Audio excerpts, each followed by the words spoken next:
Donc Renault est vraiment une entreprise de la mobilité, on voit tous les bagages qui sont là, et je vais essayer de vous convaincre pendant les 2 heures qui viennent que vous avez un champ de développement qui est, comme le titre de la conférence, No Limits. On a, avec la digitalisation, c'est le thème de cette conférence, c'est de vous montrer comment la digitalisation, alors la digitalisation et la numérisation sont des concepts légèrement différents, mais on va les regrouper pour ne pas s'embrouiller d'entrée de jeu, on les distinguera un petit peu plus tard, comment cette digitalisation et comment cette numérisation n'ont pas de limite et vont infiltrer un peu comme si vous versez 1 litre d'eau sur la table, alors c'est plus marrant qu'il y a un ordinateur, mais si vous versez 1 litre d'eau sur la table, l'eau elle va se répandre partout où elle peut aller. Elle va y aller, pas en 1 seconde, en 3 secondes, en 4 secondes, et comme pour l'eau, alors 1 litre c'est facile à maîtriser, mais si je vous dis tout d'un coup 1 mètre cube, c'est déjà plus dur à maîtriser, et bien comme pour l'eau, il n'y a pas d'abri anti-numérique, on peut pas dire non mais moi le numérique ça m'intéresse pas, ou le digital ça m'intéresse pas, je me mets dans une bulle, il n'y a pas de bulle ou d'abri anti-numérique, on est tous, et vous y êtes tous soumis, alors je vais vous demander plein d'agilité aujourd'hui, alors l'agilité est un terme tout à fait à la mode, plein d'agilité aujourd'hui, entre autres l'agilité de passer d'un sujet à un autre, un sujet qui vous est très très cher, c'est vous, votre vie perso, votre vie de famille et l'utilisation que vous avez à titre perso de ces outils digitaux. Vous avez tous des smartphones, ça va de soi, vous avez plein de choses et vous utilisez plein de services à titre perso. Okay, donc il y a d'un côté la vie perso qu'on a et puis de l'autre côté la vie d'entreprise. Et je vais vous demander sans arrêt de faire des allers-retours entre ce que vous faites à titre perso et qui vous enchante, parce que ouais, c'est génial de faire ça, et puis la vie professionnelle où quand on vous donne de nouveaux outils, parfois c'est pas génial d'utiliser ces nouveaux outils parce que c'est à titre professionnel. Donc sans arrêt, on va faire des allers-retours entre vie perso, vie professionnelle, et puis des allers-retours entre ce que je vais vous dire, qui a un caractère général, qui a un caractère d'exemple sur certains sujets, mais qui n'est pas spécifique à la voiture, qui n'est pas spécifique à Renault. J'ai beaucoup d'exemples qui viennent de chez Renault, mais qui ne sont pas forcément spécifiques à votre métier. Puis chez Renault, il y a vraiment divers métiers, donc qui n'est pas forcément spécifique à votre métier. Et je vais vous demander de faire cette agilité mentale, de passer de ce que je dis d'un point de vue général ou d'un point de vue d'exemple, et de voir comment, dans votre métier, dans votre quotidien professionnel, ça peut s'adapter. Et donc, je ne vais pas forcément vous parler à chacun d'entre vous de votre métier, de ce que vous faites, parce que qui est-ce qui est meilleur entre vous et moi sur votre métier? Bien sûr, c'est vous qui êtes meilleur. Et ce n'est pas à moi de vous dire comment votre métier va être impacté fortement ou pas fortement aujourd'hui ou demain sur telle ou telle technologie. Vous connaissez ça bien mieux que moi. Donc, je vous laisse votre métier. Moi, je vous apporte de la matière, à vous de transposer cette matière et à vous d'imaginer cette matière dans votre métier. Donc voilà ce thème de la conférence qui s'appelle No Limits. Je me présente quand même, je suis Hubert Kratirov, je suis un technologie évangéliste. Alors c'est un peu compliqué comme terme, technologie évangéliste. Ça veut tout simplement dire que j'essaye, alors vous me direz au bout de 2 heures si j'ai réussi, j'essaye de simplifier au maximum les technologies, que je connais bien pour différentes raisons, pour que tout le monde les comprenne. Alors les comprendre, c'est pas trop complexe, mais surtout que tout le monde en profite et les utilise. Les utilise à votre profit, encore une fois, personnel ou professionnel. Donc c'est ça ce que j'essaye de faire constamment. Vous avez un petit C au-dessus de technologie évangéliste qui est à l'envers. Donc un C qui est à l'endroit, ça veut dire copyright, interdit de copier, interdit de diffuser, et moi je suis en copyleft.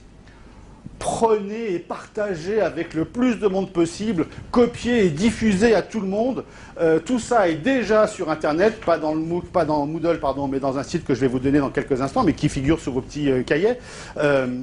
Partagez le plus possible. On vit beaucoup mieux avec un partage énorme qu'avec de la propriété industrielle, qu'avec de la protection ou du protectionnisme. Le partage est bien plus bénéfique, même pour des secrets de fabrication, même pour des brevets, et dans plein de sujets, le partage est bien plus bénéfique que la protection. Je n'ai pas le temps de développer ce thème-là, mais sachez-le, je suis un fervent défenseur du copyleft. Il faut absolument partager. Il y a plein de mots techniques qui sont au tableau. Je voudrais juste en évoquer deux, trois avec vous. Le terme de full stack. Alors, désolé, je vais dire plein de gros mots anglais. J'en suis désolé. Malheureusement, il n'y a pas de traduction. Quand je l'utilise, c'est pas pour faire bien, faire chic ou faire so British. C'est juste parce que c'est ça qu'on utilise dans le quotidien, mais vous le savez, chez Renault, il y a plein de termes anglais qui sont utilisés. On les utilise parce que ce sont les mots du marché et qu'on est dans le marché, donc on les utilise. Donc le terme de full stack veut dire qu'on sait faire plein de choses. Alors, je sais faire plein de choses. Je suis un spécialiste du marketing, mais je suis aussi un spécialiste de la programmation, du codage, du développement d'applications, du HTML et de plein d'autres technologies dont je ne vais pas vous parler. Et donc, ça veut dire que si je mets au point une stratégie marketing, l'instant suivant, je suis capable de la mettre en place. Je suis capable de mettre en place le site internet qui va bien, je suis capable de mettre en place l'application qui va bien, moi tout seul. Et c'est ce qu'on recherche dans l'entreprise, et ce terme de full stack va devenir de plus en plus généraliste. Il a commencé par les codeurs, on voulait des programmeurs, pas des programmateurs, hein, c'est autre chose, des programmeurs full stack qui connaissaient plusieurs langages. Eh bien aujourd'hui, on veut des managers, c'est ce que vous êtes tous, des managers full stack. C'est-à-dire que vous connaissez bien sûr super bien votre domaine, ça c'est évident, mais vous savez aussi faire ça et faire ça. Et ça, c'est du full stack, et c'est de plus en plus important. Je voudrais juste encore développer un terme, le CDO ou le CDDO, encore une fois un terme anglais, le Chief Data and Digital Officer. C'est un poste qui se développe de plus en plus dans les entreprises, et il y a vraiment un grand besoin de recrutement dans les CDO, que ce soit data ou que ce soit digital, c'est un peu la même maison, et beaucoup d'opportunités. Je ne citerai pas Renault Digital, que vous connaissez tous, vous avez carrément votre CDO, qui est une filiale du groupe Renault, même si ce n'est pas tout à fait ça, mais il y a besoin dans toutes les filiales, il y a besoin dans tous les métiers, dans toutes les branches et dans tous les silos, il y a besoin d'experts, il y a besoin d'ambassadeurs, il y a besoin de personnes qui connaissent le digital, sur lequel on peut s'appuyer et qui deviendront peut-être un jour CDO. Et puis, dernier point qui est assez neuf, mais je voudrais vous le communiquer, c'est le fameux DPO, Data Protection Officer. Vous avez peut-être entendu parler de cette loi qui va arriver en mai 2018, qui s'appelle le RGPD, Règlement Général de la Protection des Données. Ça va révolutionner Internet, ça va révolutionner la manière dont on stocke les données. Je ne vous en dis pas plus parce qu'il faudrait 2 heures pour en parler, mais ce fameux RGPD qui arrive, et de manière obligatoire en mai 2018, va nécessiter, pour chaque unité, pour chaque base de données, le fameux DPO, Data Protection Officer. C'est quelqu'un qui n'est pas le directeur informatique, qui n'est pas le directeur général, c'est quelqu'un de l'entreprise, indépendant, capable de dire « je sais où sont les données, je sais comment on les protège, je sais comment on les collecte, j'ai le consentement du consommateur, etc. etc. » Je ne vous fais pas un dessin, ce serait beaucoup trop long, mais simplement pour vous dire que c'est cette digitalisation qu'on accuse parfois de dire, et notamment l'intelligence artificielle, en disant « ça détruit des emplois », ça en crée aussi. Donc voilà, juste là, 2 emplois, CDO, DPO, qui sont créés par ce monde digital. Alors comme vous le voyez, je ne suis pas un digital native, hein, j'ai des cheveux blancs, donc forcément je ne suis pas né après 90. En revanche, je suis un digital maker.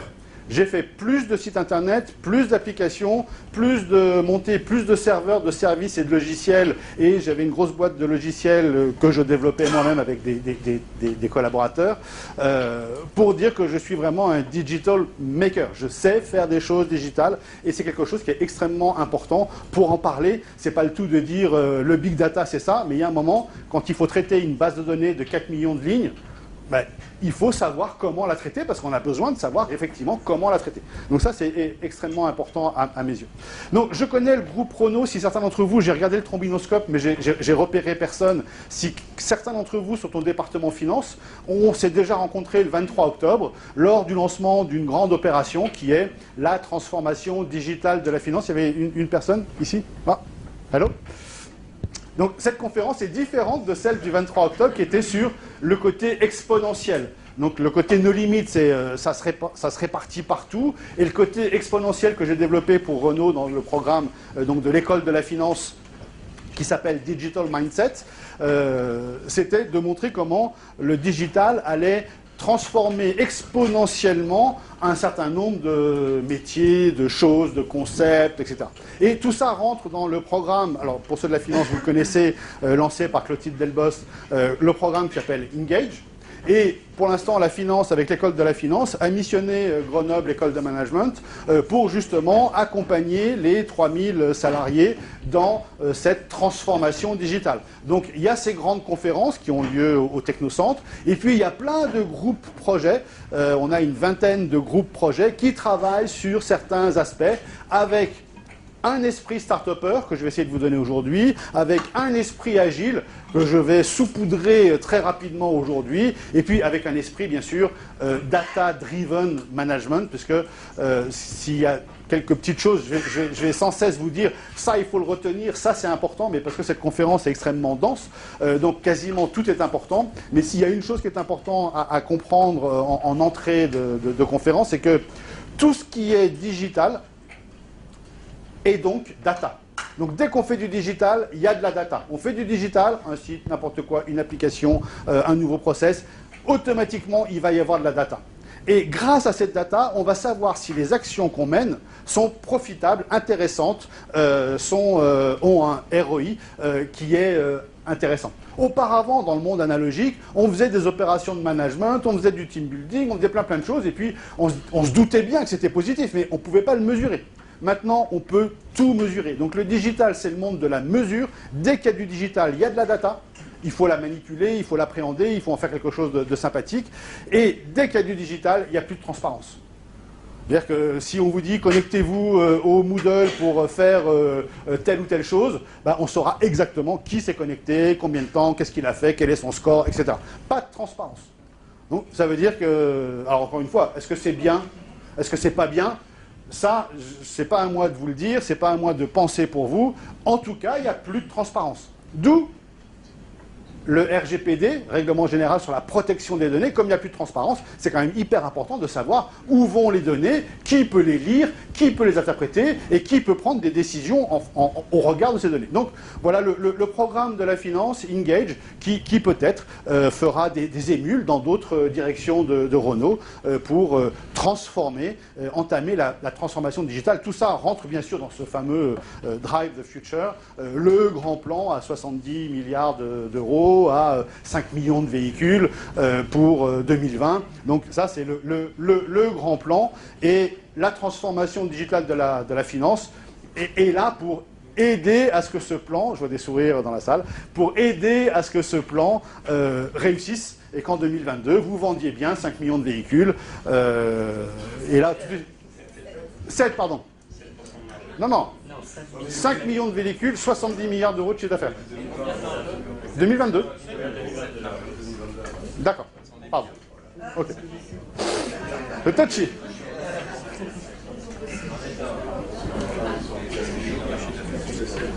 Mais pour ne pas me planter sur les valeurs absolues, si je vous parle de valeurs relatives, comme ça on risque rien, est-ce que sur les X millions de véhicules, il y aura 50% d'électrique, 70, 80, 30 ? Ah, c'est bien. Mais bien malin celui qui peut répondre à cette question, hormis faire un espèce de pari qui est une méthode Coué. On fera 60% d'électrique et donc on essaie de le faire, mais est-ce que le marché acceptera? C'est toute l'incertitude et j'en reparlerai dans quelques instants. Vous êtes spécialiste de la French Touch et moi, je voudrais vous rendre spécialiste en 2 heures de la French Tech. Et c'est pour ça que tout à l'heure, je vous disais, on va sans cesse passer du monde personnel au monde professionnel. On va sans cesse passer des outils que vous connaissez et que vous utilisez à titre personnel. On va essayer de voir comment on peut les rendre professionnels. Ce qui n'est pas très facile. On a ce don d'ubiquité qui consiste à dire personnellement je fais plein de choses géniales en digital, mais professionnellement j'aimerais bien que ça bouge pas trop, quoi. Excel c'est quand même mon monde et si on me change d'Excel ça me casse un peu les pieds. Et ben il n'y a pas qu'Excel dans la vie, je suis désolé de vous le dire, il y a plein d'autres outils et donc voilà, c'est tout ça qu'il faut faire. Et pour commencer à plonger dans ce monde digital, attention, ça pique les yeux, parlons un QR code. Le QR code va vous emmener au paradis, va vous emmener sur la page qui contient tous les éléments de cette conférence, donc bien sûr les slides de la conférence, le syllabus de ce cours, parce que c'est une conférence, c'est aussi un cours, et puis plein d'autres liens complètement utiles par rapport à ce qu'on se dit aujourd'hui. Je vois quelques téléphones qui se lèvent, bravo à ceux qui lèvent leur téléphone. Ceux qui ne lèvent pas leur téléphone parce qu'ils ne savent pas flasher un QR code, il faudra l'apprendre. Alors, à la question, et cette question est excellente, j'ai pas l'appli. Je la télécharge. Elle est J'ai pas l'appli. C'est une excellente question. Pendant des années, pendant une dizaine d'années, il fallait effectivement avoir une appli spéciale QR code pour le faire. Mais vous avez combien d'applis dans vos téléphones? 50, 100, 200, 300, peu importe. Est-ce que vous voulez chaque jour en télécharger une nouvelle pour faire un nouveau truc? Impossible. Les téléphones ne le supporteraient pas, pardon, je gêne, je fais un pas de côté. Les téléphones ne le supporteraient pas, et puis on ne peut pas non plus savoir sur son téléphone ce que sont ces 200, 300 icônes de choses. Donc, quelqu'un d'intelligent s'est dit que, pour tous ceux qui ont iOS 11, s'est dit qu'il suffit d'ouvrir l'appareil photo, de regarder un QR code avec l'appareil photo, comme si vous vouliez faire une photo de moi, mais ne faites pas une photo de moi, faites une photo du QR code, et l'appareil photo reconnaît qu'il y a un QR code, et il va tout simplement vous emmener sur la page. Si vous n'avez pas iOS 11 ou d'appareil photo, vous pouvez utiliser Facebook, Snapchat, Google Chrome. Si vous ouvrez Google Chrome, si vous ouvrez d'un clic long Google Chrome, il vous propose de scanner un QR code. Donc, avec ce QR code, vous allez sur une page que j'ai faite moi-même, bien sûr, en quelques minutes, et qui reprend tous les éléments du cours, bien sûr, les slides que vous avez ici, et tous les éléments du cours d'aujourd'hui, avec plein de liens dont j'évoquerai à chaque fois, ça c'est sur le site, ça c'est sur le site.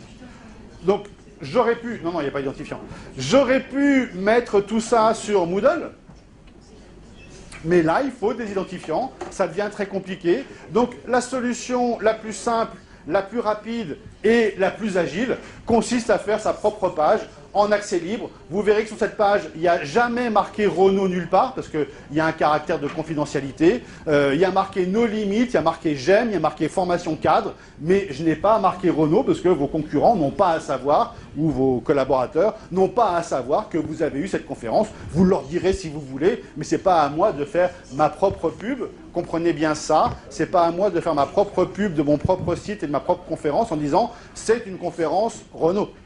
Si Renault veut le faire, Renault le fait, mais c'est pas à moi de dire c'est une conférence Renault. Et donc pour des raisons de confidentialité, il n'y a pas marqué Renault sur cette page, il y a marqué à chaque fois No Limit, No Limit, No Limit ou J'aime cadre.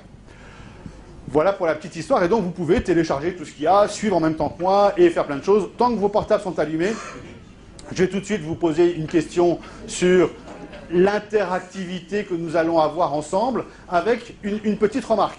J'ai beaucoup de cours à Polytechnique, à HEC, à Grenoble, avec des étudiants.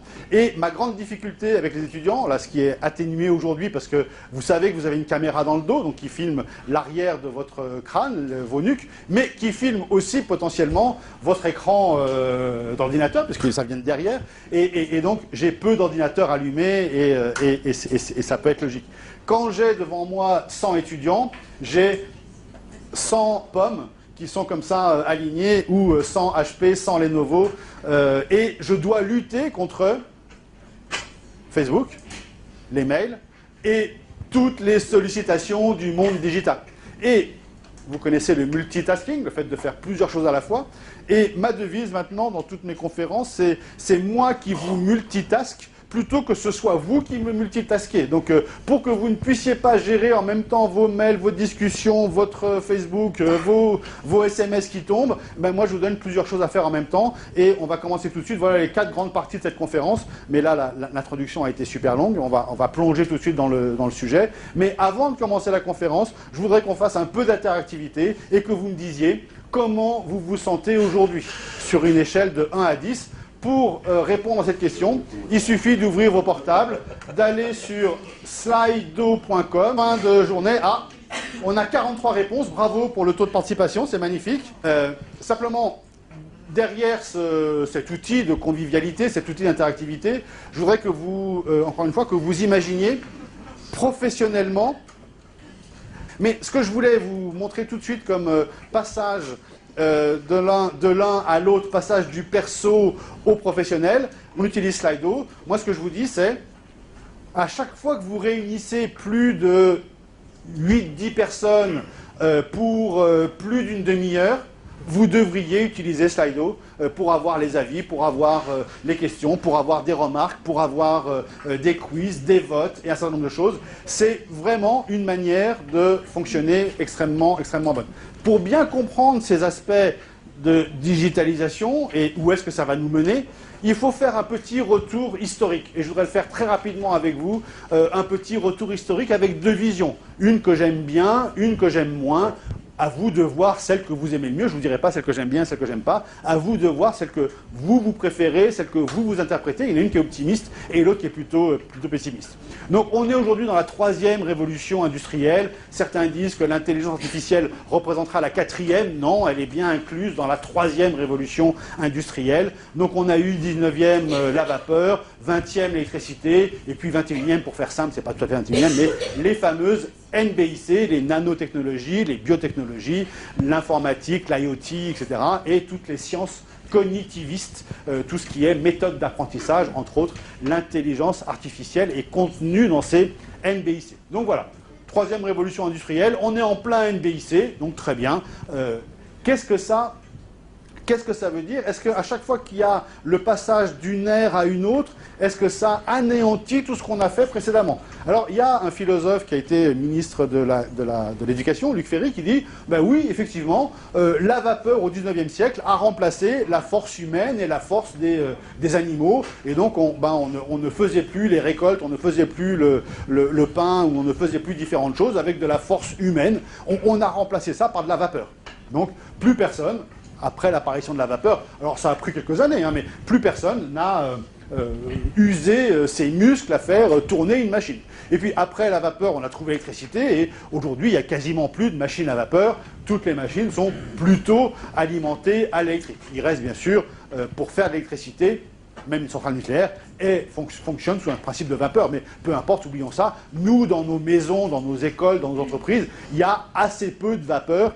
Tout est plutôt électrique. Donc ça veut dire que la vapeur a tué la force humaine et animale, l'électricité a tué la vapeur, donc on est sur des révolutions qui sont des révolutions disruptives et qui marquent des arrêts de certaines technologies. Et puis maintenant, Luc Ferry nous dit on est dans le digital. Et son bouquin s'appelle « La révolution transhumaniste ». Donc là, une révolution veut dire qu'on raye ce qu'il y a eu dans le passé. Et le transhumanisme, encore autre chose, on évoquera un tout petit peu tout à l'heure. Mais ce digital va remplacer le NBIC, va remplacer l'électricité. Et on aura nos propres centrales électriques, on n'aura plus besoin de grandes centrales électriques, on aura nos propres centrales électriques alimentées de différentes manières, et chaque maison sera avec soit un système de batterie, soit un système d'éoliennes, soit n'importe quel système, sera autonome, et on n'aura plus besoin de l'électricité collective, on produira notre propre courant faible, courant fort, et on pourra se débrouiller très bien comme ça. On n'aura donc plus besoin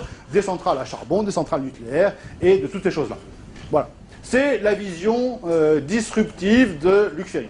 Et puis, il y a une autre vision, celle de Michel Serres, qui a écrit plein de bouquins, qui est un très vieux philosophe et anthropologue. C'est pas son dernier, mais son avant-dernier bouquin s'appelle Petite Poussette. C'est le féminin de Petit Poussette. Donc, il était déjà en féminisation bien avant qu'on en parle et qu'on parle d'écriture inclusive. Donc, il a écrit Petite Poussette. Et Petite Poussette, ça veut dire ça. C'est la personne qui travaille avec ses pouces. On les appelle aussi, dans le milieu des spectacles et dans les milieux professeurs, on appelle ça aussi des visages bleus. Parce que quand on est devant un portable, le visage est très souvent bleu. Donc on a des visages normaux, 2, 3 visages bleus, des visages normaux. Donc quand on regarde son portable, on a plutôt le visage bleu. Donc on appelle ça des petites poussettes ou des visages bleus ou des petits poussets, comme vous voulez. Mais Michel Serres dit, lui, en moins 3000... Mésopotamie, là où il y a d'horribles guerres aujourd'hui, on invente l'écriture. Le code Hammurabi, un obélisque écrit avec toutes les lois. Donc, on invente l'écriture. Mais c'est pas parce qu'on a inventé l'écriture que les gens se sont arrêtés de parler en moins de 3000. Ils ont continué à parler et à écrire. Donc ce sont des révolutions ou des évolutions qui sont conjointes, qui sont incrémentielles. Et puis, 1455, Gutenberg invente l'imprimerie. C'est pas parce que Gutenberg a inventé l'imprimerie qu'on a arrêté d'écrire. Alors on n'écrit plus sur des pierres, ni sur des parchemins, on écrit sur du papier, mais on n'a pas arrêté d'écrire. Et puis le numérique arrive, c'est pas parce que le numérique est là, il est bien là aujourd'hui. Hein, on ne peut pas dire c'est le début, ça va changer. Non, on est bien dans le numérique, on est bien dans le digital. eh ben, on continue à parler, on continue à écrire à la main, et on continue à lire des livres imprimés. Et tout ça, c'est le marketing, c'est la communication, donc je voudrais vous en parler 2 secondes.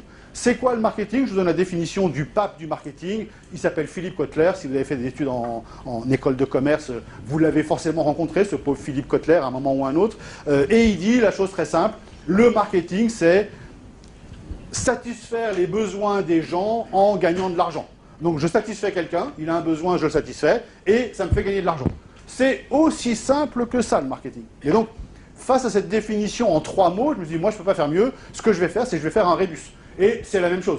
Donc retenez ça, le marketing, c'est la transformation de la satisfaction du consommateur, du client, de l'utilisateur. Attention, celui qu'on doit satisfaire, c'est peut-être simplement votre chef, c'est peut-être simplement votre collègue de travail, c'est peut-être simplement quelqu'un pour qui vous travaillez en interne, un client interne, ça peut être quelqu'un de l'externe, ça peut être un organisme d'État que vous devez satisfaire par différentes déclarations, etc., etc. Mais vous devez satisfaire quelqu'un et transformer cette satisfaction en profit pour l'entreprise. Il faut que ce soit rentable, ça, tant qu'on est dans un monde capitaliste, ça ne changera pas. Encore une fois, ce n'est pas le digital qui va changer le fait qu'à la fin du mois, de l'année, l'atterrissage de free cash flow, pour parler du langage Renault, doit être positif, parce que sinon, c'est la fin des haricots. Donc, ces fondamentaux ne changent pas. Vous pouvez me mettre 3 révolutions numériques, 10 révolutions digitales, ça ne change pas. Je dois satisfaire quelqu'un, et de cette satisfaction, je dois en tirer un profit. C'est super simple, super facile à comprendre. On va voir l'évolution de tout ça à aujourd'hui et comment ça se traduit. C'est que le marketing. Et si vous avez fait des études, encore une fois, commerciales, en fac ou en économie, certainement que vous avez retenu quelque part dans votre tête que le marketing, c'était les 4 P. Le prix, le produit, la place, la distribution, et puis la promotion, la publicité, etc. Ben, c'est plus du tout ça aujourd'hui. Ça, c'est vieux comme 1960, l'invention des 4 P par McCarthy. Donc là, on est en 1960. C'est pas pour autant que c'est mnémotiquement... c'est un très bon principe mnémotechnique, les 4 P. Parce que comme ça, on voit bien qu'on a tout placé en revue. Mais en tout cas, c'est complètement insuffisant dans le monde d'aujourd'hui. Donc le monde d'aujourd'hui, c'est le marketing moderne et avec un modèle. Encore une fois, vous avez le lien, je ne vais pas développer parce que ça n'intéresse pas tout le monde, mais vous avez le lien sur le site. Vous pourrez aller voir ce que c'est que ce modern marketing modèle. Vous aurez toutes les informations. Mais je voulais juste vous dire que voilà, le marketing ne change pas, parce que c'est toujours satisfaire et gagner de l'argent, mais la manière dont on l'utilise au quotidien, elle change. C'est plus les 4 P, c'est ça. Alors, on ne va pas le développer, c'est beaucoup trop compliqué, et puis ce n'est pas le but aujourd'hui de vous expliquer tout ça. Mais il y a plein de choses comme ça qui changent.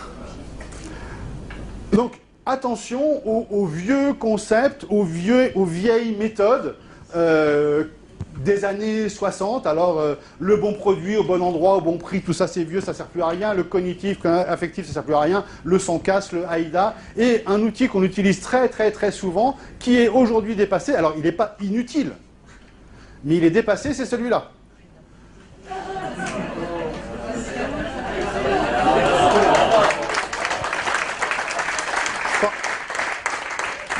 Je ne pensais pas avoir des applaudissements sur ce sujet-là. D'accord. Donc, le SWOT, je vous dis même pas ce que c'est, vous le connaissez par cœur, ça date des années 70, ça a été fait par la Harvard Business Review, la HBR, donc la mecque de toutes les sciences du management. Donc c'était très bien pendant quelques années, du temps où il n'y avait pas le digital, et du temps où les choses ne changeaient pas aussi vite, et du temps où on n'avait pas besoin de certitude. Aujourd'hui, si vous bâtissez un plan sur 1 an, 2 ans, en vous disant « je fais un SWOT, et ce que sont mes forces ne bougeront pas, mes faiblesses ne bougeront pas, et les opportunités ne bougeront pas », ben vous avez un monsieur extrêmement intelligent qui s'appelle Jack Ma. Jack Ma, c'est le patron d'Alibaba, et qui a été refusé 10 fois à Stanford, qui a été refusé même pour être équipier chez Kentucky Fried Chicken, chez KFC. Donc il a été refusé partout, le pauvre garçon. Et il a monté du coup Alibaba, vraiment bien. Il dit, l'océan bleu, ça existe, donc les opportunités existent, mais elles durent 15 jours. Alors si vous écrivez un plan avec des opportunités dans le SWOT, Le temps que ce soit approuvé, le temps que ce soit publié, le temps que ce soit en application, vous comprenez bien que les opportunités, elles auront plus de 15 jours. Alors, Jack Ma, il exagère un petit peu, c'est peut-être pas 15 jours, c'est un mois, mais en tout cas, les forces sont des forces temporaires, les faiblesses sont des faiblesses temporaires, la force d'hier est devenue la faiblesse d'aujourd'hui, et vous comprenez ça assez bien. Donc, le SWOT, c'est bien, encore une fois, comme mnémotechnique. Je ne réessaye pas de faire l'adverbe. Comme mnémotechnique, de dire est-ce que j'ai bien les forces, les faiblesses, etc., opportunités, menaces, est-ce que j'ai bien tout vu? Mais dire, donc c'est très bien pour travailler, mais dire, voilà, je le publie et c'est le pilier de ma stratégie, non. On peut y penser, c'est bien d'y penser, c'est bien de le lister, mais dire c'est le pilier, non. Qu'est-ce qu'il faut utiliser à la place? Il faut utiliser VUCA, désolé, c'est encore un acronyme, hein, ce monde est fait d'acronymes. VUCA, c'est grosso modo la même chose, mais adapté au monde digital. On va parler de volatilité, donc vous comprenez que la volatilité, ça veut dire que les choses d'hier sont plus valables demain, donc la volatilité, on va tenir compte de ça. On va parler d'incertitude. Je vous le disais, sur le plan Drive the Future 2022, 5 millions de véhicules, 20% autonomes, 10% autonomes, 80% connectés, parce que autonome et connecté, c'est pas pareil, combien électrique. Oula, tout ça, c'est incertain tout ça. On ne sait pas ce qui va se passer. Donc, ça rentre dans la case d'incertitude. Et la complexité. Est-ce que Apple va prendre la mainmise sur les tableaux de bord des voitures? Est-ce que Renault ne fournira plus qu'une carcasse et Apple fournira toutes les choses sympathiques? Le lien sur la Harvard Business Review qui a mis au point en 2014 ce système VUCA. Vous l'avez ici parce que c'est plus rassurant de le mettre sous forme de matrice 4 cases. On aime bien les matrices 4 cases. Comme ça vous permet de remplacer juste SWOT par VUCA. Il suffit juste de changer les initiales et vous êtes impeccable là-dessus. Voilà. Ce monde est un monde qui bouge, qui change et le SWOT ne traduit pas nos limites du monde digital. Le VUCA le traduit mieux. Alors encore une fois, il ne faut pas dire on fait que du VUCA, on fait plus de SWOT. Mais simplement, si vous rendez un rapport stratégique, si vous rendez un plan de développement, si vous rendez un plan marketing, j'en ai mis en modèle toujours sur la page du site, j'en ai mis un plan marketing en 1 page, un plan marketing en 30 pages, pour que vous ayez un modèle. Si demain on vous dit tiens c'est une bonne idée, vas-y, fais-moi une proposition, cette proposition c'est finalement un plan marketing. Comment faire un plan marketing? Je veux juste vous dire ici que si vous faites juste les 4P et un SWOT, c'est pas faux, mais vous êtes très années 60-70. Il faut donc, pourquoi pas faire les 4P, ça va bien, mais il faut faire du modern marketing, il faut faire, pourquoi pas du SWOT, mais il faut ajouter du VUCA dessus parce que c'est plus c'est pas simplement pour être à la mode, hein, c'est pas simplement pour refléter l'air du temps, c'est juste pour être congruent ou parallèle à ce qui se passe dans la vie de tous les jours. La congruence vous a plu. Génial. Comme ça, vous voyez, on se les repasse les uns les autres. Est-ce que ça veut dire qu'avec ce monde qui change, on ne sait pas ce qui se passera demain? Et donc on se dit, oh, écoutez, puisqu'on ne sait pas du tout de quoi demain sera fait, le plus simple pour ne pas se planter, c'est de rien faire. Parce que si moi je m'intéresse à ça, bing, c'est pas ça qui passe, c'est autre chose. Dans cette incertitude, je me retranche. Mais non, parce qu'on a quand même des outils pour travailler là-dessus. Cet outil-là, encore une fois, vous avez un lien, ça s'appelle le Gartner. Gartner, c'est une grosse boîte d'études dans le milieu digital. Il y en a deux, il y a Gartner et Forrester. Et cette courbe-là s'appelle le Hype Cycle, ou HIPE, le cycle HIP, qui vous dit quelles sont les technologies dont on fait en ce moment le buzz. Donc tout ce qui monte sur la première courbe, c'est buzz. Ça buzz, tout le monde en parle. Ouais, t'as pas de cryptocurrency, t'as des bitcoins, t'as de la blockchain, t'as machin. Donc tout le monde parle de ça. Plein de termes, qu'est-ce que c'est que ce truc-là, etc. Mais rassurez-vous, la moitié de ces termes-là, voire les 3/4, vont tomber dans le trou des désillusions et on n'en entendra plus jamais parler. Et certaines de ces technologies vont passer ce qu'on appelle le plateau de productivité et là, elles vont être utiles au quotidien. L'impression 3D, les nanotechnologies, les biotechnologies, les NBIC, tout ça, elles ont passé le plateau de productivité. La réalité virtuelle, extrêmement important dans le monde de l'automobile pour tous les tests, la réalité virtuelle, elle a aussi passé son plateau de productivité. Donc, rassurez-vous, il y a plein de termes que vous entendez aujourd'hui, que vous n'entendrez plus dans 3 ans, donc ça ne servait à rien de s'y intéresser. En revanche, il y a des termes dont on est sûr qu'ils vont être durables et pérenne et qu'il faut s'y intéresser. Je vous invite toujours sur le site à consulter régulièrement, à l'avoir sur votre smartphone pour regarder un petit peu. C'est tous les acronymes de ce monde digital parce qu'on n'arrêtera pas de vous parler de plein d'acronymes et parfois on est complètement perdu dans les acronymes, on ne sait plus qui est quoi, d'où ça vient et où ça va. Un acronyme que j'aime beaucoup, c'est DOOH, Digital Out of Home. C'est tous les écrans qui ne sont pas au bureau et à la maison. Donc là, vous êtes rentré dans Grenoble École de Management, vous avez vu plein d'écrans. Bah, ces écrans, c'est du DOOH. En concession, par exemple, tous les écrans qui sont en concession, ça s'appelle du DOOH. C'est du digital en dehors de la maison, dans les aéroports aussi. Et de plus en plus dans les villes, il y a du DOOO. Et je voudrais conclure par ces fameuses NBIC, donc les nanotechnologies, biotechnologies. Alors dans les biotechnologies, il y a aussi du biomimétisme. Dans les nanotechnologies, il y a des nanomatériaux. Dans l'informatique, il y a tout le côté IoT. Et dans le cognitif, il y a toute cette intelligence artificielle. Donc, voilà, il y a plein de choses qui sont en développement. Et tout ça est lié à une loi que vous connaissez tous, qui s'appelle la loi de Moore. Alors, il y a plein d'autres lois derrière la loi de Moore, mais elles sont toutes sur le même modèle, qui consiste à dire que les choses vont grandir de manière exponentielle. Et là, j'ai pris juste un exemple, parce qu'il y en aurait 50 à prendre, sur les objets connectés, le fameux IoT, Internet of Things, les objets connectés. Eh bien, ces objets connectés, il y en aura, selon les différentes prévisions en 2020, il y en aura soit 25 milliards, soit 50 milliards, soit 200 milliards. Tous ces objets, il va falloir les connecter ensemble. Ben, il va falloir un réseau, donc il va falloir un langage commun, un operating system, un OS, à tous ces objets connectés, parce que finalement, avec ma télécommande qui commande ça, je pourrais aussi commander le vidéoprojecteur. C'est idiot d'en avoir deux. À la maison, vous en avez combien les télécommandes? 4, 5, 6? C'est idiot. Donc les objets connectés devraient tous pouvoir se connecter ensemble et se réunir en un seul objet. Et tout ça, c'est quelque chose d'extrêmement complexe. Je vous montrerai un magnifique objet connecté tout à l'heure qui s'appelle Dash, mais ce sera pour la fin de la conférence.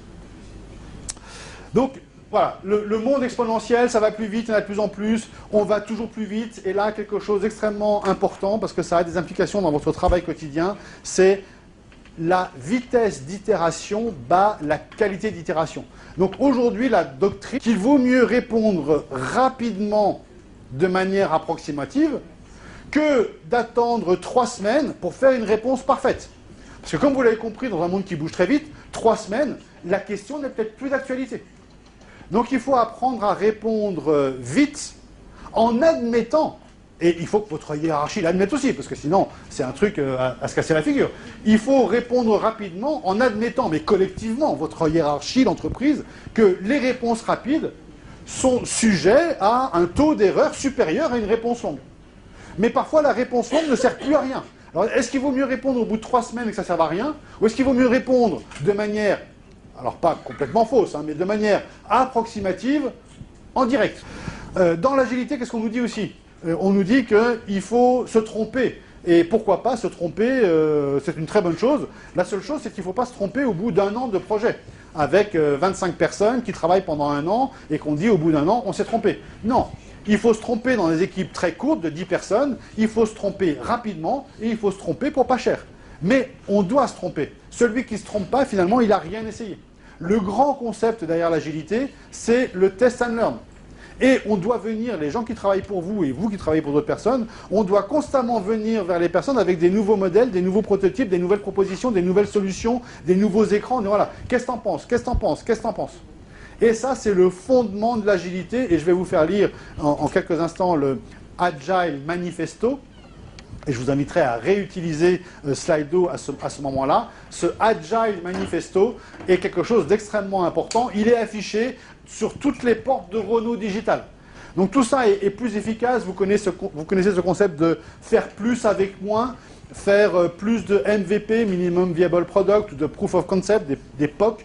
Tout ça vient d'un monsieur qui s'appelle Eric Ries, qui a écrit justement ce développement du Lean Startup et de faire plus avec moins. Et un des principes du Lean Startup, un des principes des startups, c'est la pizza team. Et ça veut dire qu'aucune équipe ne doit être composée de plus de 10 personnes. Une pizza team, c'est une équipe qu'on nourrit avec 2 pizzas par jour. Donc, Les pizzas américaines sont grosses. Hein. Donc voilà, pas d'équipe, ou alors il faut des personnes anorexiques. Pas d'équipe de plus de 9-10 personnes, parce qu'on ne pourrait pas les nourrir avec 2 pizzas. Et quand on a un énorme projet et que ce projet nécessite de faire intervenir plus de personnes, eh ben on découpe le projet en petits projets. C'est ça l'agilité. Pas d'équipe de plus de 10 personnes. Et le mot qui est dans le premier principe, c'est on est tourné vers l'utilisateur. Et ça rejoint, et c'est pour ça que je vous l'ai montré au début, le user, le fameux user. Et c'est pour ça que je vous l'ai montré au début, cette vision du marketing qui consiste à dire que le marketing, c'est la transformation de la satisfaction du client en profit pour l'entreprise. Meeting needs profitably, le sourire égale des euros. Toutes ces nouveautés, et l'agilité en fait partie, nous entraînent vers de nouvelles économies. Ces nouvelles économies, elles nous font passer d'un océan rouge avec plein de requins qui se battent à un océan bleu qui est tout calme. Et ceux qui ont fait l'océan bleu, ben, ce sont ces gens-là. Alors, vous les connaissez déjà, je vais pas vous ennuyer avec tout ça, mais simplement les GAFA, auxquels moi j'ajoute toujours Microsoft et Salesforce, donc GAFA, Google, Amazon, Facebook et Apple bien sûr. Les NATU, c'est les successeurs, c'est ceux qui vont ubériser les GAFA. C'est bien sûr Netflix, Airbnb, Tesla et Uber. Ces gens-là vont ubériser les GAFA. Et les BATX, c'est nos amis chinois. Alors encore une fois, par rapport au monde digital, au fait que ça soit de partout et au fait qu'on ne puisse pas l'arrêter, c'est les BATX. Alors BATX, c'est Baidu, Alibaba, Tencent et Xiaomi. Tencent, c'est l'éditeur d'un logiciel de l'application la plus rentable au monde, qui s'appelle WeChat. Dans WeChat, vous pouvez tout faire. J'y reviendrai tout à l'heure, on va passer rapidement. Mais juste l'exemple de la Chine qui a mis une muraille numérique pour indépendantiser la Chine de la vague digitale. Ils ont effectivement réussi. Et on s'est dit, ces pauvres Chinois, ils n'auront pas droit au digital. Non, ils ont fait, donc la muraille existe, on n'a pas Facebook en Chine, hein, on n'a pas Google en Chine, mais ils ont fait leur propre GAFA chez eux. Et ils ont lancé Baidu, Baidu c'est le Google chinois, et ils ont lancé Alibaba, Alibaba c'est le Amazon chinois, qui fait bien plus qu'Amazon, hein, vous l'avez compris, 25 milliards en une journée, qui fait bien plus qu'Amazon, Tencent qui fait bien mieux que WeChat et que Messenger. Donc cette vague digitale, ils l'ont arrêtée effectivement, mais elle s'est recréée naturellement chez eux. Et aujourd'hui, si vous voulez prendre des leçons de digital, si vous voulez prendre des leçons de réseaux sociaux, il ne faut pas aller dans la Silicon Valley, il faut aller en Chine.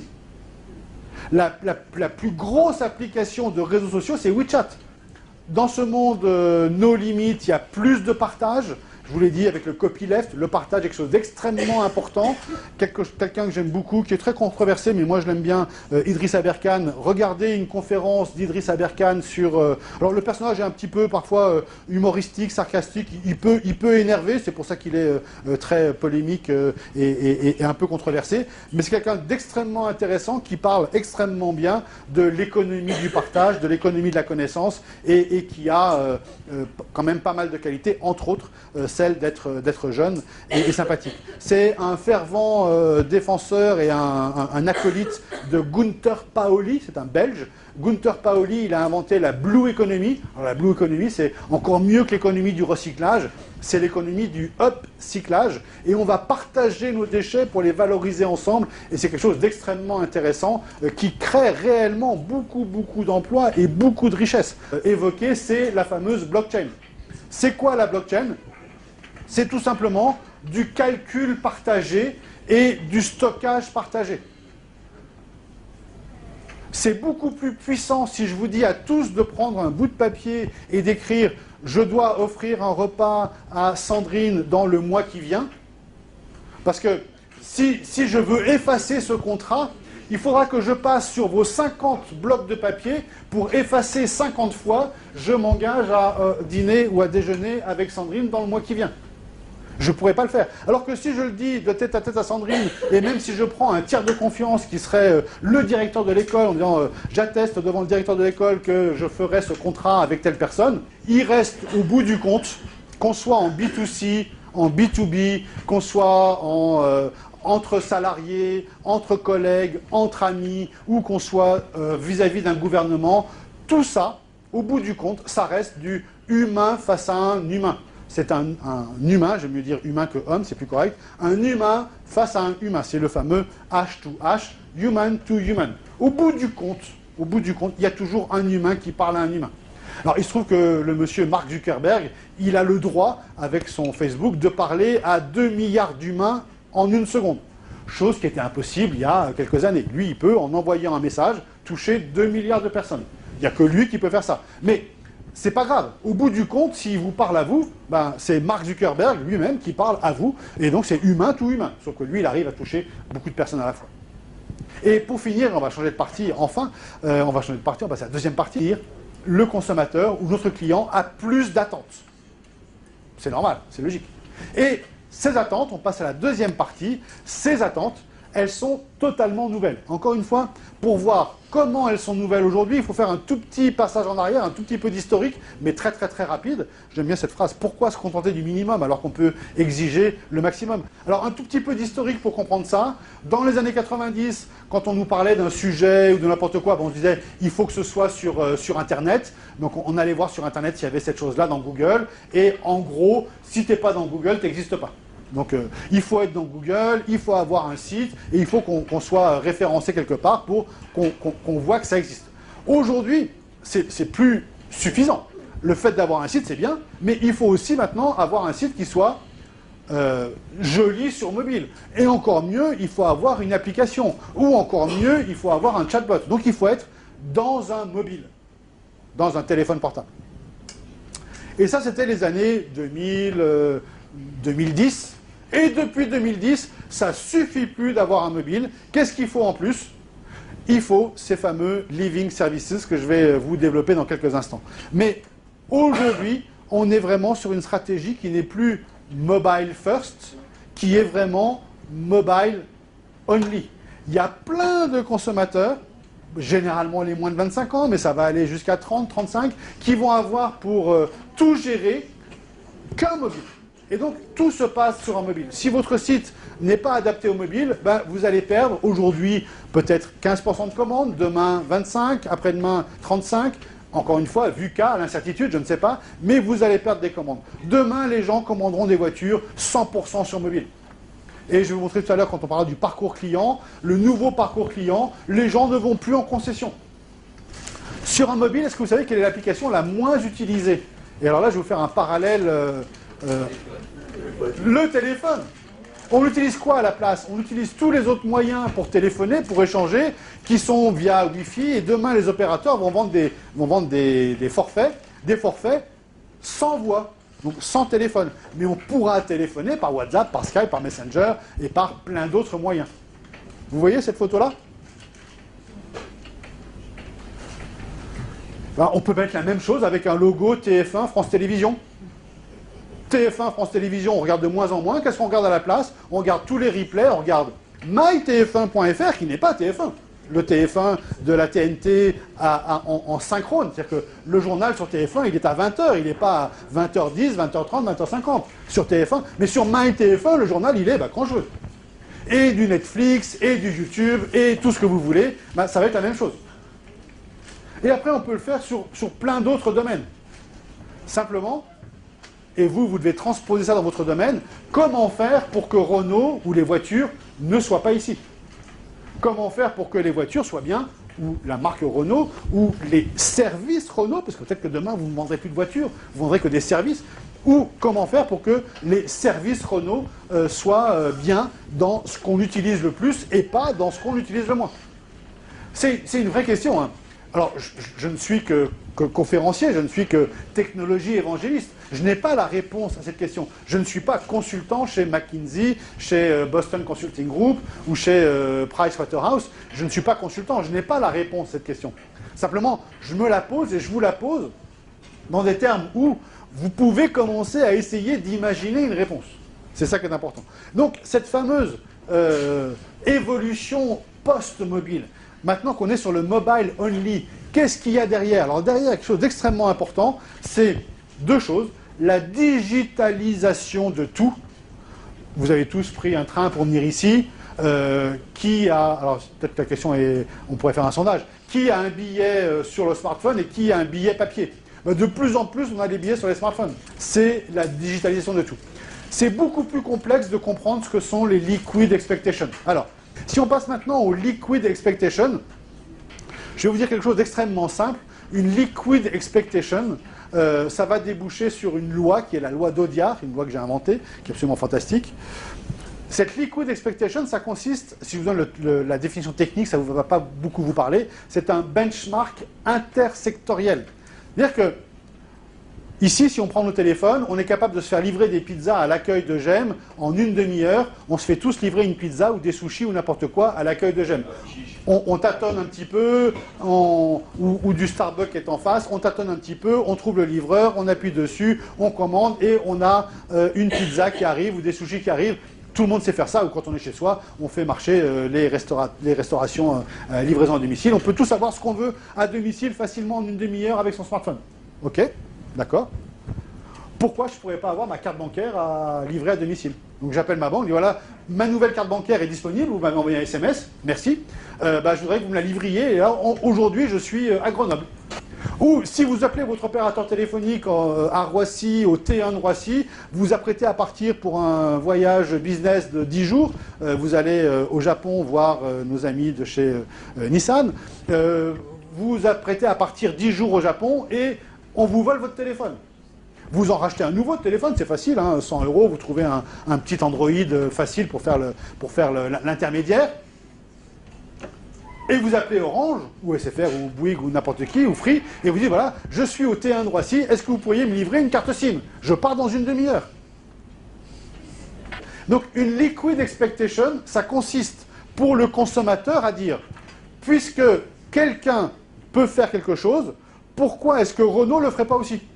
Puisque je peux me faire livrer une pizza en 30 minutes, pourquoi est-ce que Free ne me livrerait pas ma carte SIM en 30 minutes? Alors, ils font encore mieux, ils ont un distributeur. Si je peux me faire... vous avez tous pris des Uber, maintenant, prenez des Marcel, hein, ne prenez plus des Uber, parce que Renault a racheté Marcel. Je vous rappelle que Mercedes-Benz a racheté Chauffeur Privé, qui est le deuxième derrière Uber. Donc, vous prenez un Marcel, vous sortez du taxi Marcel ou du VTC Marcel, vous dites au revoir au chauffeur. Donc, vous sortez de votre VTC, vous claquez la porte pas trop fort, et c'est fini. Et la question que je vous pose, liquid expectation, pourquoi on ne ferait pas pareil au restaurant? Je réserve un restaurant, nous serons 3, on finit de dîner ou de déjeuner, on a pris les cafés, c'est bon, on s'en va. Et un quart d'heure après, la serveuse ou le serveur, voyant qu'on a terminé, il appuie sur le bouton fin de transaction, le paiement se fait et je reçois un quart d'heure après, une demi-heure après, le total de mon addition, comme on le fait dans les VTC. Pourquoi ce ne serait pas possible? C'est ça une liquid expectation, c'est de dire ça c'est possible dans un VTC et pourquoi pas au restaurant. Et c'est un peu ce qu'on fait à la pharmacie, on part sans payer, mais on ne peut pas encore le faire chez le docteur. Alors, le docteur ne veut pas, mais peut-être que demain il voudra. Il y a plein de questions, encore une fois. Tout n'est pas aussi fluide, aussi simple que prévu, mais voilà, il y a plein de choses. Et c'est ça une liquid expectation.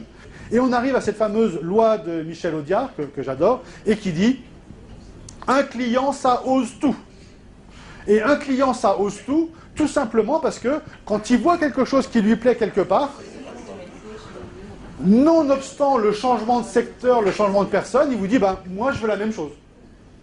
Et il vous le dit, pas pour vous énerver, pas pour vous être désagréable, il vous le dit parce qu'il en a envie. Il a vu que c'était possible ailleurs, et il vous dit, pourquoi pas chez moi. Donc, ça, c'est extrêmement important de comprendre que le client va oser un petit peu tout et n'importe quoi, et que le client a maintenant, super pouvoirs. Et si on regarde, face à ces super pouvoirs du client, comment est-ce que on doit, en tant qu'entreprise, y répondre? Ça a un nom, ça s'appelle le inbound marketing. Alors désolé encore une fois de ce vocabulaire américain.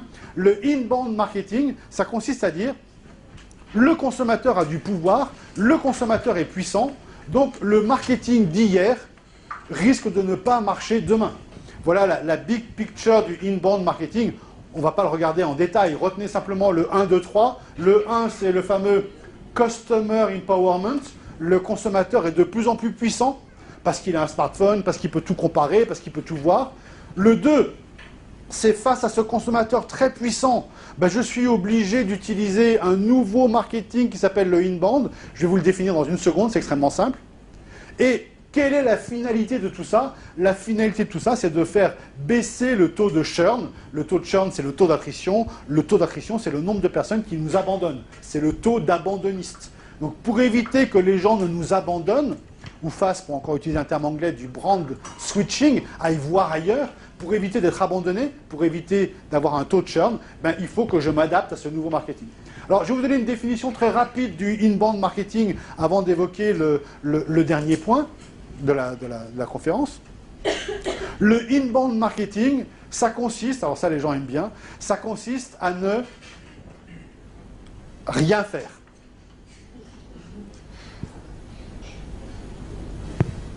C'est attendre. On va attendre. On va attendre que le client nous sollicite. On ne va pas aller chercher le client. On ne va pas lui dire viens ici, j'ai une bonne offre. On ne va rien lui dire. On va attendre qu'il nous sollicite. On va attendre que lui nous cherche. Et comment est-ce qu'il va nous chercher? Ben, il va nous chercher sur Internet. Et là, il va nous trouver. Donc ça veut dire qu'il faut avoir un extrêmement bon référencement Internet pour que dès qu'on tape voiture, dès qu'on tape pare-brise, dès qu'on tape école, on soit les premiers à apparaître. Et que dès qu'il clique chez nous, il a tout un tas de services, il y a toute une mise en place qui va lui mettre en confiance et qui va le pousser à utiliser nos services. Donc, le inbound marketing consiste à ne pas aller chercher le client, à ne pas, ça s'appelle le marketing qui n'est pas inbound, s'appelle le outbound marketing, et c'est ce qu'on appelle aussi un marketing de l'interruption. Et le principe du inbound marketing, c'est justement d'arrêter l'interruption et de faire ce qu'on appelle un marketing de la permission. On va attendre que vous nous donniez la permission de communiquer avec vous pour communiquer avec vous. Mais attention, ce inbound marketing dont je fais la promotion ici, c'est un marketing qui est très exigeant. Effectivement, il faut ne rien faire, mais il faut tout préparer pour que lorsque le client nous sollicite, tout soit exactement parfait. Et face à ce consommateur surpuissant, il y a en plus, j'en ai déjà parlé, donc je ne vais pas le réévoquer ici, le RGPD, le Règlement Général de la Protection des Données, qui arrive et qui va en plus renforcer le pouvoir du client qui pourra à tout moment vous demander d'interrompre le traitement, à tout moment de supprimer ses coordonnées, etc., etc., etc. Et tout ça nous donne des nouveaux jobs. Et tout ce qu'on a fait en inbound marketing, pour que les gens nous contactent, vous comprenez bien que pour que les gens nous trouvent, pour que les users nous contactent, pour que les consommateurs se connectent à nous, il faut qu'on ait une banque de données de contenu qui soit intéressante. Et donc on en vient à la troisième partie qui est le brand content ou le contenu de marque. Pourquoi est-ce qu'il faut que l'entreprise publie des centaines de vidéos, des centaines de posts, des centaines de blogs, des centaines d'informations, des centaines de choses? Ben, c'est pour que justement on puisse nous trouver par mobile, par téléphone, en accès direct. Et donc, si je vous fais, comme je vous l'ai fait pour le inbound marketing, si je vous fais très rapidement la big picture du brand content, c'est extrêmement simple. Cette big picture du brand content, elle consiste à dire la chose suivante. Elle consiste à dire qu'on est dans un monde où il y a une infobésité. Il y a beaucoup trop d'informations qui circulent. Et face à ce trop d'informations qui circulent, il y a plusieurs symptômes. C'est la case 1. Le symptôme FOMO, ça veut dire Fear of Missing Out, c'est la peur de rater quelque chose, qui oblige les gens compulsivement à consulter leur téléphone toutes les 10 minutes pour voir s'il n'y a pas un nouveau tweet, un nouveau SMS, un nouveau mail, un nouveau machin. Et ils sont constamment en train d'essayer de ne rien rater. Bien sûr, ils vont rater mille et une choses. Il y a aussi une maladie qui s'appelle la nomophobie. C'est facile de retenir nomophobie. Nomo veut dire no mobile phobie. Il y a des gens qui commencent à transpirer et à trembler quand on les éloigne de plus de 5 mètres de leur portable. On est tous d'accord pour dire qu'on est dans un monde d'infobésité. Je vais vous montrer quelques slides pour démontrer cette infobésité.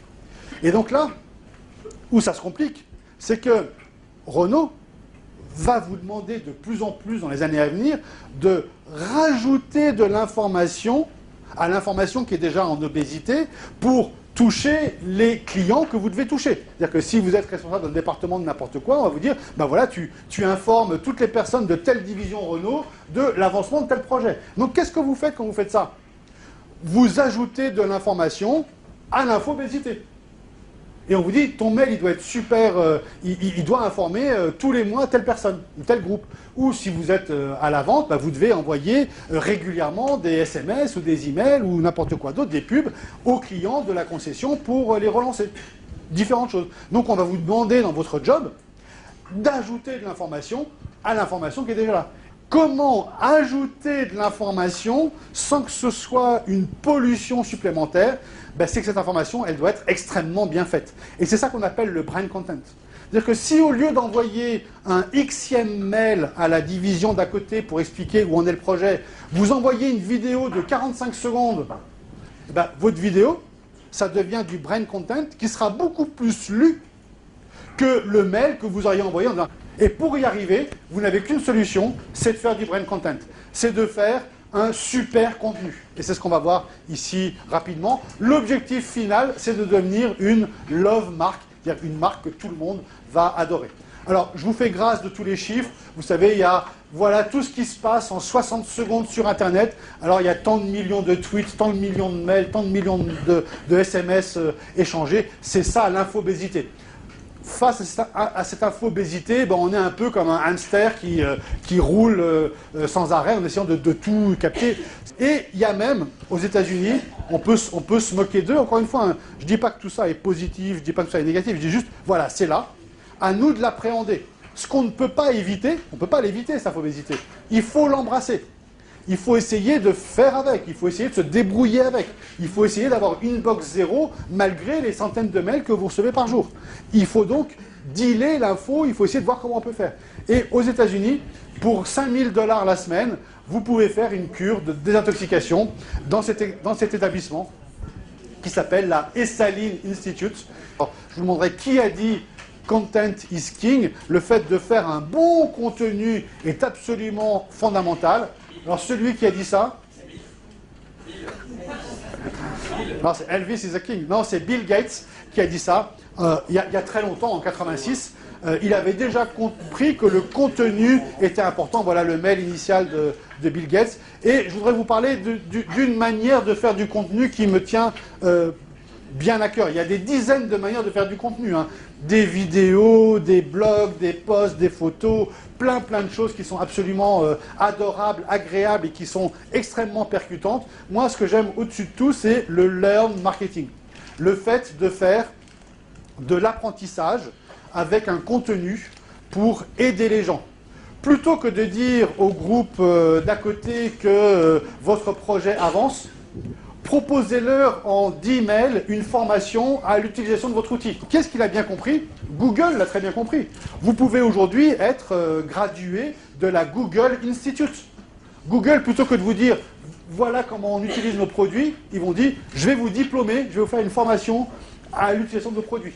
Je voudrais qu'on parle un petit peu de storytelling aussi, parce que c'est extrêmement important dans le brand content. Et j'aimerais que vous reteniez ça peut-être, qui peut être intéressant. No story, no business. Si vous ne racontez pas une histoire, vous ne ferez pas de business. Donc l'art du business, l'art du brand content, consiste à storytelliser les choses. Encore une fois, storytelliser, ça ne veut pas dire faire un roman. Hein, ça veut dire peut-être être bref. Pour moi, le meilleur storytelling qui a jamais existé, c'est Veni Vidi Vici. Voilà, en 3 mots, on a tout dit. Et ça fonctionne. L'entreprise, alors extrêmement importante dans le storytelling, c'est une start-up. Son histoire est fantastique. S'appelle Snapchat. Snapchat a inventé la story. La story, c'est une manière, avec 3 photos, une demi-vidéo et 3 textes, de raconter une histoire. Et aujourd'hui, c'est devenu le format de référence à telle enseigne que tout le monde l'a copié. Instagram l'a copié, Facebook l'a copié, et même, je vais vous montrer dans quelques instants, Renault copie aussi ce storytelling à la Snapchat. Et la meilleure manière de se renseigner sur ce qui se passe dans le monde et sur l'information, c'est d'aller voir les contenus qui sont dans Snapchat.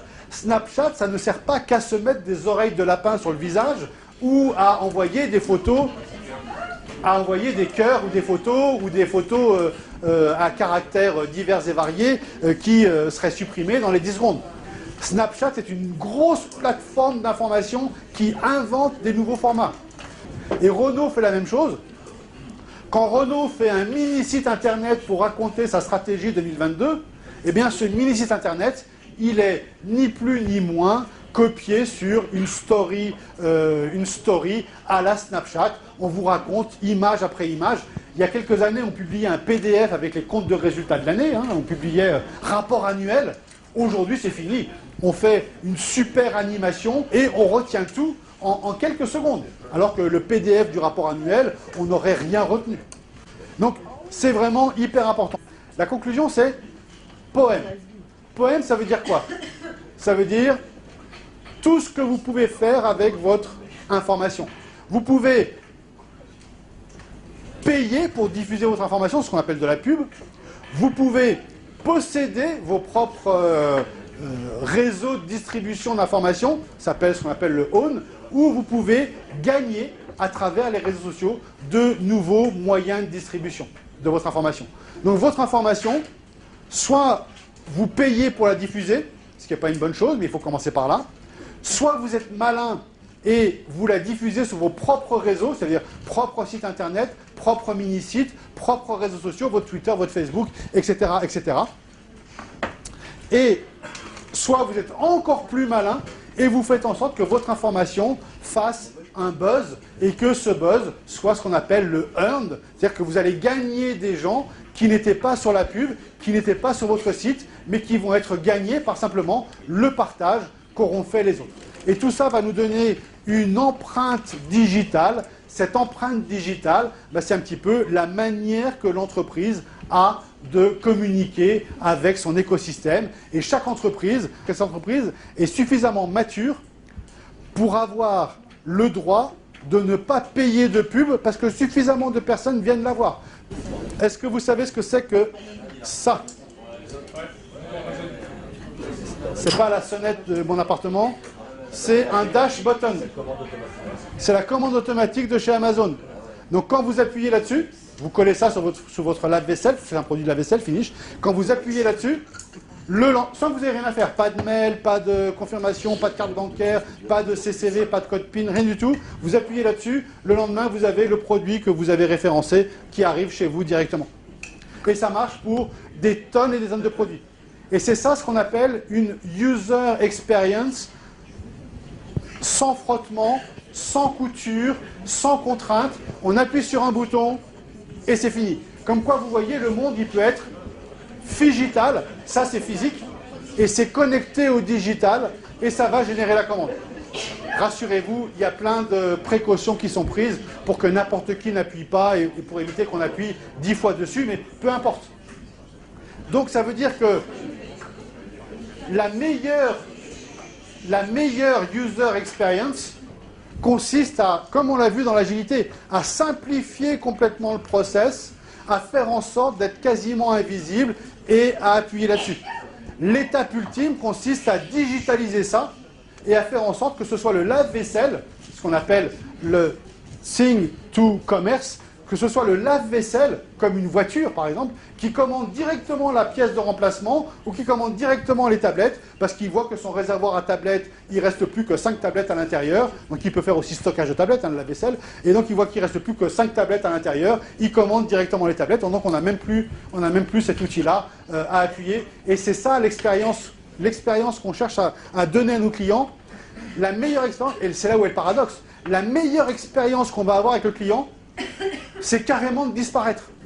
On n'est plus là. Mais bien sûr, tout se passe parfaitement. Donc voilà, c'est la fin de cette conférence. Merci beaucoup pour votre attention. On va ouvrir des questions-réponses. Donc pendant les questions-réponses, je vais vous développer une application rapidement pour que vous ayez une vision de ce que c'est que Xcode et ce que c'est que le codage informatique. Merci pour votre participation à tous. Et à très bientôt. On va prendre les questions-réponses.